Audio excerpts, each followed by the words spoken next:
ఇప్పుడు 16వ తారీఖు మార్చి నెల 2025 నుండి 22వ తారీఖు మార్చి నెల 25 తారీఖు వరకు ఈ వారం రోజులు ద్వాదశ రాశుల వారికి గోచార ఫలితం ఏ విధంగా ఉంది అనేటటువంటిది సశాస్త్రీయమైన పద్ధతిలో తెలుసుకునే ప్రయత్నం చేద్దాం.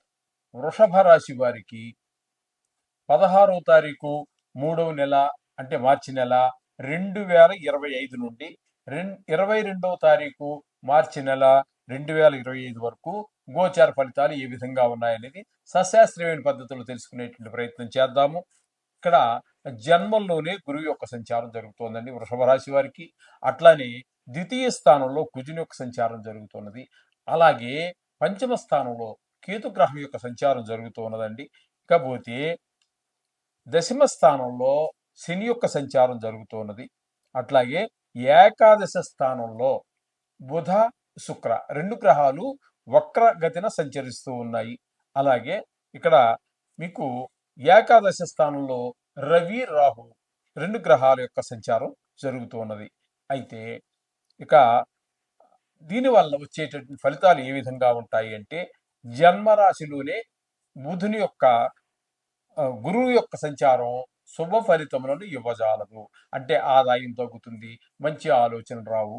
ఈ విధమైనటువంటి ఫలితాలన్నీ కొంచెం ఆరోగ్య విషయంలో కూడా కొంచెం చిన్ని అవరోధాలు కలిగేటటువంటి అవకాశం కనబడుతుంది. ఇకపోతే ద్వితీయ స్థానంలో కుజుని యొక్క సంచారం కూడా శుభ ఫలితములను ఇవ్వజాలదు. కుటుంబంలో కొంచెం ఇబ్బందికరమైనటువంటి పరిస్థితులు ఫైనాన్షియల్గా కానివ్వండి, చెప్పిన మాట వాళ్ళు వినకపోవడం కానివ్వండి, మాటల్లో కొంచెం కఠినత్వం కానివ్వండి, ఈ పరిస్థితులన్నీ ఈ కుజుని యొక్క ద్వితీయ స్థాన సంచారం వల్ల కలుగుతూ ఉంటాయి. ఇకపోతే పంచమ స్థానంలో కేతుగ్రహం యొక్క సంచారం జరుగుతున్నదండి.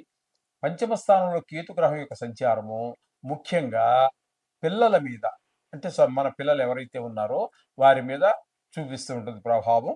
పిల్లలు సరిగా చదువు మీద శ్రద్ధ పెట్టకపోవటము, అట్లాగే చెడు స్నేహాలు చేయటము, అలాగే ఆటల మీద ఎక్కువ దృష్టి పెట్టడము, ఆటలు ఆడుతున్నప్పుడు గాయాలు అవటము, ఇట్లాంటి పరిస్థితులన్నీ కూడా మనకి 5వ స్థానంలో మనకి ఈ కేతు యొక్క సంచారం వల్ల కలిగేటటువంటి ఫలితాలు ఆ విధంగా ఉంటాయి. శుభ ఫలితాలు అయితే ఇవ్వజాలడు. ఇకపోయినట్టయితే వృషభ రాశి వారికి తీసుకున్నట్టయితే దశమ స్థానంలో శని యొక్క సంచారం జరుగుతోందని. స్వక్షేత్రమే కుంభరాశి. కానీ ఇక్కడ స్వక్షేత్రమా మిత్రక్షేత్రమా అనేటువంటి సమస్య రాదండి. దశమ స్థానంలో శనీశ్వరుని యొక్క సంచారం జరిగేటప్పుడు ఉద్యోగంలో అంటే కష్టానికి తగినటువంటి ఫలితం రాకపోవటం, అది గవర్నమెంట్ ఉద్యోగం అనుకోండి, వాళ్ళు ఏంటంటే సరి అయినటువంటి గుర్తింపు రాకపోవటం, అది సొంత వ్యాపారం ఏదో చేసుకుంటున్నారు అనుకుందాం, అది కూడా వృత్తే కదా. అటువంటప్పుడు ఏంటంటే ఆదాయం తగ్గటము, అనుకున్నటువంటి బిజినెస్ నడవకపోవటం లాంటి ఫలితాలన్నీ కూడా ఈ శనీశ్వరుడు ఈ వారం రోజులు ఈ వృషభ రాశి వారికి తెలియజేస్తూ ఉన్నాడు.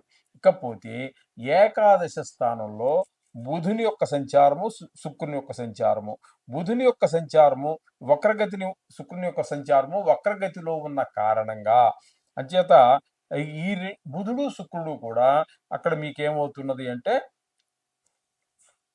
దశమ స్థానం యొక్క ఫలితాలు ఇస్తూ ఉన్నారు. ఇక్కడ బుధుడు శుక్రుడు ఇద్దరూ కూడా వక్ర మార్గంలో సంచరిస్తూ ఉన్నా కూడా శుభ ఫలితాలనే కలుగజేస్తూ ఉన్నారు. దశమ స్థానంలో ఉండటం ద్వారా వృత్తి బాగా జరగటము, ఆదాయం పెరగటము, ఇవన్నీ ఉంటాయి. ఇక శుక్రుని వలన చెప్పాలి అంటే ఈ సినిమా రంగంలో ఉన్నటువంటి వారికి, అది షేర్ మార్కెట్లో పెట్టుబడి పెట్టేటటువంటి వారికి, ఈ టీవీ రంగంలో ఉన్నటువంటి వారికి, అలాగే సోషల్ మీడియాలో ఉన్నటువంటి వారికి, వీరందరికీ కూడా శుక్రుడు అనుకూలమైనటువంటి ఫలితాలన్నీ ఇస్తూ ఉంటాడు. ఇకపోతే ఏకాదశ స్థానంలో ఉన్నటువంటి రవి రాహు, మొత్తం ఏకాదశ స్థానంలో 4 గ్రహాలు ఉన్నాయి. బుధుడు శుక్రుడు రవి రాహు 4 గ్రహాలు కూడా అత్యంత అనుకూలమైనటువంటి ఫలితాలనే ఇక్కడ మనకి ఈ వృషభ రాశి వారికి కలగజేస్తూ ఉన్నాయి. తద్వారా ఏంటి అనుకూలమైన ఫలితాలు? ఇక్కడ 11వ స్థానంలో ఉన్నటువంటి రవిని తీసుకోండి, బుధుని తీసుకోండి, శుక్రుని తీసుకోండి, రాహుని తీసుకోండి, ఈ 4 గ్రహాలు కూడా చాలా చక్కటి ఫలితాలు ఇస్తున్న కారణంగా మీరు చేసేటటువంటి పనిలో ఏ విధమైన ఆటంకాలు లేకుండా జరుగుతాయి. కొత్త పనులు ఏదైనా ప్రారంభించాలి, ప్రాజెక్ట్ ఏదైనా చేయాలి, లేకపోతే ఏదో ఫ్యాక్టరీ పెట్టుకోవాలి, లేకపోతే వ్యాపారం పెట్టుకోవాలి అనేటటువంటి వారికి చాలా చక్కటి ఫలితాలన్నీ కూడా ఈ 4 గ్రహాలు శుభగ్రహాల యొక్క అనుకూలం వల్ల మీకు జరుగుతూ ఉంటాయి. ఇక కొన్ని గ్రహాల అనుకూలత, కొన్ని గ్రహాల ప్రతికూలత ఉండనే ఉంటుంది. మనం చెప్పుకుంటున్నట్టుగా మనం నవగ్రహ శ్లోకాలు గాని, ఆ బీజాక్షరాలు గాని, లేదా గాయత్రి గాని ఏదైనా చేసుకోండి. ఇవి ఏవీ తెలియవు అనుకున్నటువంటి వారు ఏం చేస్తారంటే విష్ణు సహస్రనామం కూడా దీనికి పరిష్కారంగా చెప్పబడ్డది చాలా చోట్ల. అట్లానే సుందరకాండ పారాయణ చేసేయచ్చు. దానికి కూడా దీనికి అభ్యంతరం ఏం లేదండి. దోషాలు ఈ నవగ్రహ దోషాలు పోతాయని చెప్పేసి తెలియచేయడం జరిగింది. ఈ విధమైనటువంటి పరిస్థితులన్నీ ఉన్న కారణంగా మీకు ఇందులో ఏది వస్తే చదువుకోండి. ఏమీ రాలేదు అంటే మరి దేనితోటి సంబంధం లేకుండా ఎన్నాళ్ళు జీవితం గడిపినటువంటి వారు కొంతమంది ఉంటారు. పనియే దైవంగా భావించి దాని మీద ఏదో దృష్టి పెడుతూ ఉంటారు. వారికి ఏంటంటే ఆదిత్యాయచ సోమాయ మంగళాయ బుధాయిచ గురు శుక్ర శనిభ్యశ్చ రాహవే కేతవే నమః ఈ మంత్రాన్ని చదువుకోండి. ఈ మంత్రం చదువుకోవడం ద్వారా చాలా సుఫలితాలే ఉంటాయి. ఇవి కూడా ఏ మాత్రం దేనికి తీసిపోదండి. ఇప్పుడు ఇందులో ఈ మంత్రం ఎంత సులువు అంటే మీకు మీకు వారాల పేర్లు తెలుసు కదండి. ఆదివారం అవే. కాకపోతే ఈ 7 వారాలకి రాహవే కేతవే నమః అనేటట్టు ఒక పదాన్ని చేర్చండి. చేర్చినట్టయితే మీకు చక్కగా మొత్తం ఈ నవగ్రహాలు అందులో కలిసిపోతున్నాయి కాబట్టి ఆ నవగ్రహ మంత్రాన్ని 9 సార్లు చదువుకోండి. చక్కటి ఫలితాలన్నీ పొందవచ్చు. అయితే ఇంకా కొన్ని గ్రహాల యొక్క అనుకూలతల గురించి చెప్పుకున్నాం కదా. ఇప్పుడు ప్రతికూలతల గురించి మనం ఇప్పుడు పరిష్కారం ఈ విధంగా చేసుకున్నట్టయితే చాలా శుభ ఫలితాలన్నీ కలుగుతాయి. శుభం. మీనరాశి వారికి 16వ తారీఖు మార్చి నెల 2025 నుండి 22వ తారీఖు మార్చి నెల 2025 వరకు గోచార ఫలితాలు ఏ విధంగా ఉన్నాయి ఈ వారం రోజుల పాటు అనేది సశాస్త్రీయమైన పద్ధతిలో మనం తెలుసుకునేటువంటి ప్రయత్నం చేద్దాం. వీరు కూడా ఏళ్ళనాటి శని ప్రభావానికి లోనైనటువంటి వారే. మీనరాశి వారు కూడా ఇక్కడ జన్మరాశిలోనే అంటే మీనరాశిలోనే 4 గ్రహాల యొక్క సంచారం జరుగుతోందండి. అవి ఏంటంటే సూర్య భగవానుడు, బుధ భగవానుడు, శుక్ర భగవానుడు, రాహు భగవానుడు 4 గ్రహాల యొక్క సంచారం జరుగుతోంది. అయితే ఇందులో బుధ భగవానుడు, శుక్ర భగవానుడు వక్రగతిని ప్రయాణం చేస్తూ ఉన్నారు. ఇకపోతే తృతీయ స్థానంలో గురువు యొక్క సంచారం జరుగుతున్నది. తృతీయ స్థానంలో గురువు యొక్క సంచారం జరుగుతున్నది. చతుర్థ స్థానంలో కుజుని యొక్క సంచారం జరుగుతున్నది. అలాగే సప్తమ స్థానంలో కేతుగ్రహం యొక్క సంచారం జరుగుతున్నది. వ్యయస్థానంలో శని భగవాన్ యొక్క సంచారం జరుగుతూ ఉన్నది. అయితే ఇక్కడ ఆయా రాశుల్లో వారు సంచరిస్తున్న కారణంగా మనకి ఏ విధమైన ప్రభావం కలగజేస్తారు అనేటటువంటిది సశాస్త్రీయ పద్ధతిలో తెలుసుకునే ప్రయత్నం చేద్దామండి. మీన రాశిలో రవి ఏ మాత్రమో అనుకూలమైన ఫలితాలను ఇవ్వజాలరు. ఇంట్లో దగ్గులు లేకపోతే జ్వరాలు, కోల్డ్ అదే సర్ది చేయటము ఇట్లాంటి చిన్నపాటి ఇబ్బందులు ఆరోగ్య విషయంలో కుటుంబానికి అందరికీ మొత్తం ఈ విధమైన అనారోగ్య పరిస్థితులు ఏర్పరచడానికి కారకుడవుతాడు ఇక్కడైన. ఇక బుధ భగవానుని తీసుకున్నట్టయితే వక్రగతిలో ఉన్న కారణంగా ఆయన శుభ ఫలితములను ఇవ్వజాలడు. ధన వ్యయము, అలాగే శత్రుభయము, మనోవిచారము ఇవన్నీ కూడా కలిగేటువంటి ఫలితాలన్నీ ఇస్తూ ఉంటాడు అక్కడ బుధ భగవానుడు. అలాగే శుక్ర భగవానుడు కూడా వక్ర మార్గంలోనే ఉండి జన్మంలోనే ఉన్నారు. అంచేత ఆయన మాత్రం శుభ ఫలితాలను ఇస్తాడు. ఆయన ఏ విధంగా చూసుకున్నా శుక్ర భగవానుడు మాత్రం వీరికి మంచి ఫలితాన్ని ఇస్తూ ఉన్నారు. శుక్ర భగవానుడు ఇక రాహువు తీసుకున్నట్టయితే జన్మంలో రాహు వల్ల అనారోగ్యాలే కాకుండా కామ, క్రోధ, లోభ, మోహ, మదమాశ్చర్యాలన్నీ విజృంభించటము, దాంతోపాటుగా విషక్రిములైనటువంటి దోమలు, బల్లులు, బొద్దింకలు ఇట్లాంటివి కూడా ఇబ్బంది పెట్టేటువంటి పరిస్థితులన్నీ కూడా మనకి గోచరిస్తూ ఉన్నాయి. ఇక్కడ రాహు వల్ల కలుగుతూ ఉన్నాయి. ఇకపోతే తృతీయ స్థానంలో గురువు యొక్క సంచారం జరుగుతున్నదండి. తృతీయ స్థానంలో గురువు ఏమాత్రం అనుకూలమైన ఫలితాలు ఉండవు. అట్లాగే మనం ఉద్యోగం చేసేటువంటి జాగాలో కానివ్వండి, లేదా వ్యాపారం చేసే జాగాలో కానివ్వండి, మనం నివసించేటటువంటి ఇంటి దగ్గర కానివ్వండి, మన పై స్థాయి వాళ్ళు కానీ, మన సమాన స్థాయి వాళ్ళు కానీ, లేదా కింద స్థాయి వాళ్ళు కానీ ఎవరు కూడా మనకి సహకరించరండి. తద్వారా మనకి కొంత ఇబ్బందికరమైన పరిస్థితులు అన్నీ ఏర్పడుతూ ఉంటాయి. ఈ విధంగా కొంచెం ధనం వ్యయమయ్యేటువంటి అవకాశం కూడా మనకు కనిపిస్తూ ఉంటుంది. ఇక్కడ తృతీయ స్థానంలో గురువు యొక్క సంచారం, ఇక చతుర్థంలో కుజుని యొక్క సంచారం.